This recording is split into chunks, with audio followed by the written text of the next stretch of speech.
Hey everyone, it's Jessie. It's been a while since I've made a video. Um, I have Josiah next to me. He got a fan today. How'd you get this fan? From the school store. Oh, and how do you get stuff from the school store? Cup Cash. Cup Cash. So he does things like follow directions and things like that, and they give him Cup Cash. And then he goes Which is like money for kids. Yeah, money for kids in his school. So he saves it up, goes to the school store, and gets things. So you got a fan, and what else did you get? Pig. A pig, because he's really into this piggy character that he plays on a game. What's the name of the game? Piggy. Oh, it's You called... literally just said the name. I literally just said the name. Piggy. So he likes all things piggy related right now. And what else did you get from the school store?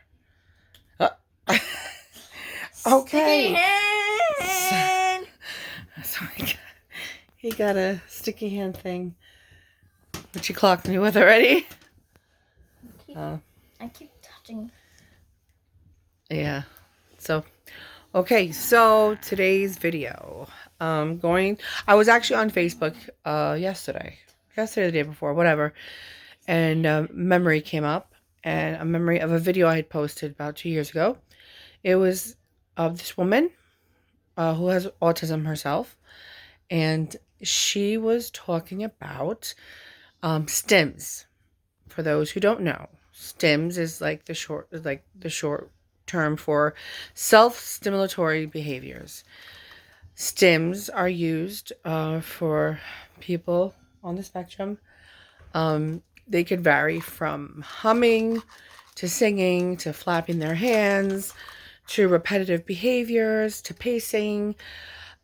There's she mentioned in the video, which I knew already, fidget spinners were created to address people who need to stim and do things like that. It's a repetitive, visual sensory thing. She talked about how there are people who engage in stims that involve their senses, such as smelling, hearing, visual stims, touching stims, like Joshua. He has stims. He hums. And stims are for many different things. Come here, Josiah. Stims are for many different things. Stims are I want to tell you guys something. Wait a minute, hold on. Let me finish. Let me finish saying what I'm saying. Let me finish what I'm saying first, and then I will let you have your chance to speak. So stims are used to okay, hold on. Stims are used for comforting purposes. Kind of in a way. Sometimes when they're bored. Josiah stims only when he's in his comfort zone, but I'll get into that a little bit more. Joshua stims when he's tired or when he's upset. When he's crying, he's upset, he starts to hum. We will give him his pacifier, and his pacifier is a silicone-based one, and he will hum and rub the handle of the pacifier and over again. We tell him he's rubbing his beard. Real quick to show you this. Face the camera at me. Face the camera at you. So, this would be a stim for Josiah. It's very funny because they both stim. There goes the bottle. They both like to spin. And he's made himself tired. They both like to spin. No, because I'm dizzy. Oh, you're dizzy. They both like to stim. Sometimes I usually just fall on the floor to wait out the dizziness. Yeah. I want to tell you guys something. Okay. So before I was checking out Joshy, he looked like half asleep. A bit of his eye was open, and like one like right here of my arm when I touched him, he was like He woke right up. yeah. So what I was saying is that both my kids will spin in circles. That's a very common stim. I've mentioned that I've worked with kids on the spectrum for 15 years. I actually figured out the other day, I have worked between the schools I've worked in and between being a private ABA therapist working for school districts, I have worked with about 140 children on the spectrum. So I have a lot of experience. I never realized it myself. I'm gonna go. All right, but I'm going to call you back in here in a minute. So, a lot of my kids spin.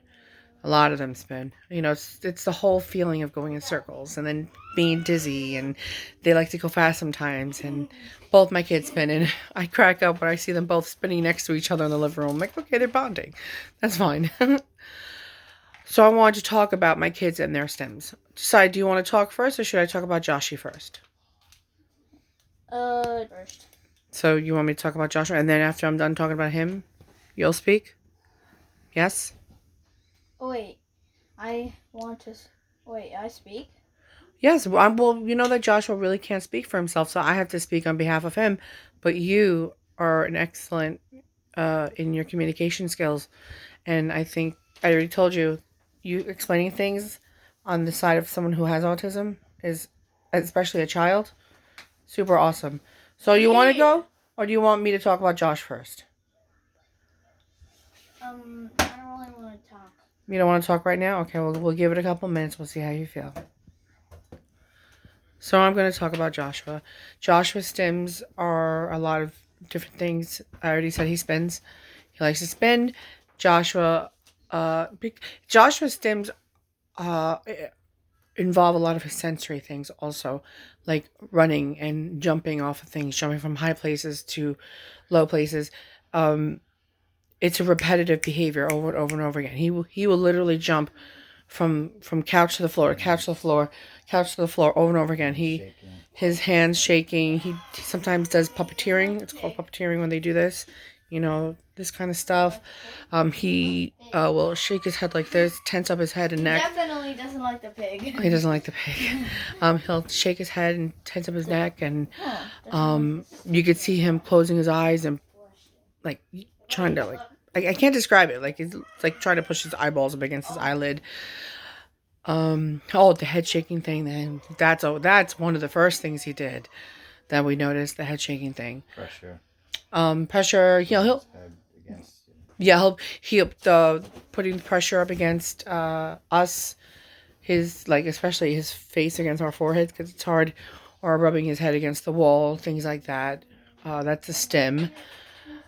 The humming. I always call him the humming wonder because we know when he's tired, because the minute he starts to hum and his pacifier's in his mouth, he starts to rub the little beard, like I said, as a handle, and we hear over and over and over again. That's his stim. He's got a lot of repetitive behaviors that he does. They're qualified as stims. I mean, I can't tell you without a shadow of a doubt those are his self-stimulatory behaviors. A lot of them are sensory based. Unfortunately, he can't tell us himself, which is why we're gonna get Josiah to talk, because he can tell us why he does certain things.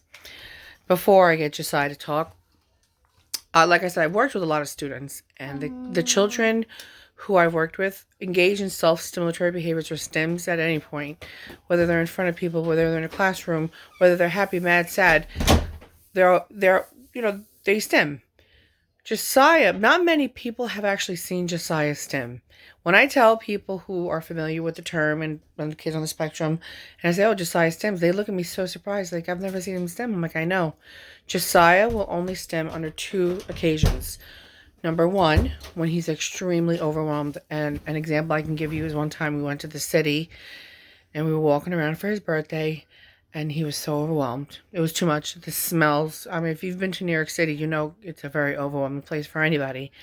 It was his first time going into the city, and it's kind of like he didn't look like Josiah. He was doing a lot of rocking, humming, zoning out. He was trying to cope in an uncomfortable. He was trying to regulate. He was trying to self-regulate. Thank you.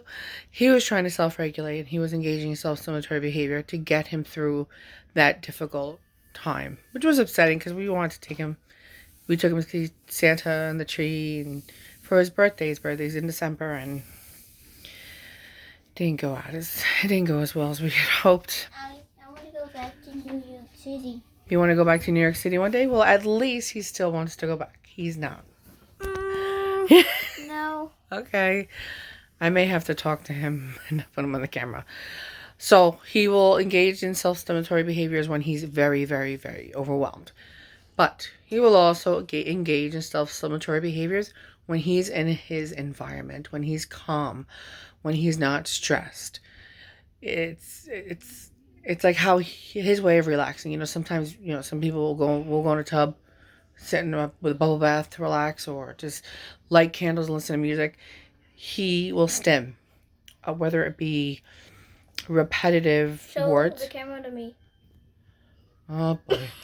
Whether I it's get a nose ring. whether the nose ring, whether it's repetitive words that he keeps saying over and over again, he will hand flap at times. Trampoline. The trampoline. He does this thing. He's got an indoor trampoline he uses. He jumps on it for literally a couple seconds, and then he jumps off, and he'll pace our apartment here. I'll pace back and forth, go back on the trampoline, jump for a couple more seconds, go back to pacing. That's usually when he's calm.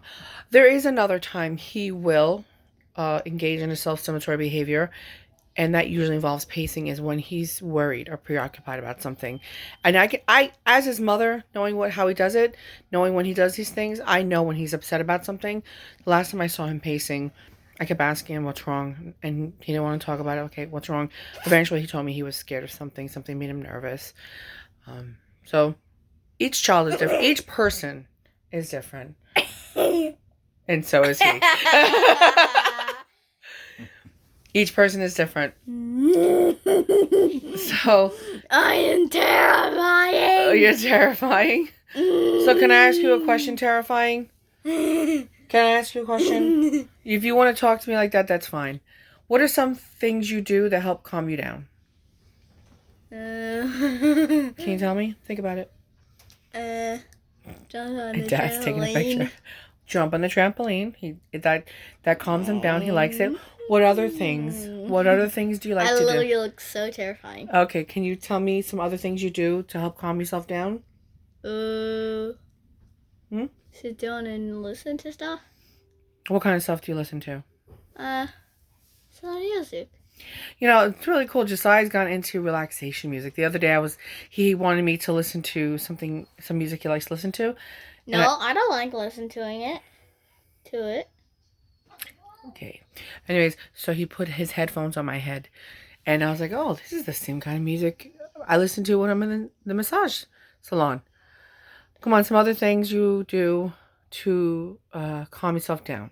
That's all I can think of. That's all you can think of? He likes sensory putty, right? You like putty, correct? I don't have any putty. Okay. Yes. Well, because we use it and we leave it out and it gets all over the place. So Mama's got to get some more. But yes, he likes sensory putty. He likes Play-Doh. I'm going to go see Josh's reaction. He's got a lot of different things. He likes me scratching his back. Both my kids. I just got my nails put back on, and they must think Mommy did it for them. Because I'm always scratching their back. He hates it. So I want to talk about that today. I was hoping Josiah would give us a little bit more feedback. Because ew. I eat my buggers. Why? Stop. Don't touch the camera. Anything, stop, Josiah. Such a boy. Such a boy. Anything else you want to talk about how you calm yourself down? Things he does, self-stimulatory behaviors. I usually jump on the trampoline, and then it gets me very hot, and then I start chilling down on the bed. Well, yeah. Oh, he'll jump on the trampoline. He'll sit in front of the fan, and then go back on the trampoline, sit himself on the fan, sit in front of the fan. He will repeat phrases. He will repeat words. He will make unusual sounds over and over and over again.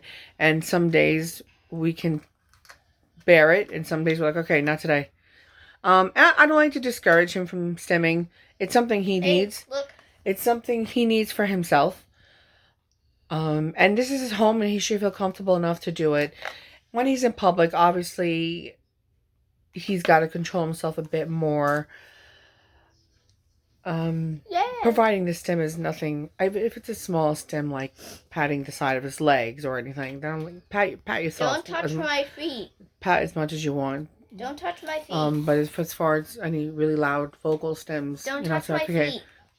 If it's any really loud vocal stems, I'll say, listen to yourself. Listen to I'll get yourself. mad if you touch my All right, feet. hold on, buddy. Oh, don't touch his feet. I'll say, listen to yourself. That's people are used to. Anyone who's been around us are used to hearing me say, listen to yourself, please. And that's my verbal reminder of lower the volume or choose, try to figure something else out. It's hard because he wants to do things that help him and is good for him. And you know what? It stinks is that it's basically being socially appropriate, not doing things that is socially inappropriate, like making noises and things like that, which stinks. This need to conform to what society thinks is normal looking, when in all honesty, there's not a single normal looking person on this planet. But okay. So there's only so much conforming I will have my son do. I mean, I don't really conform myself either. But so that's it. That's our topic, our discussion. That is our discussion on Stims and the boys. And that's it.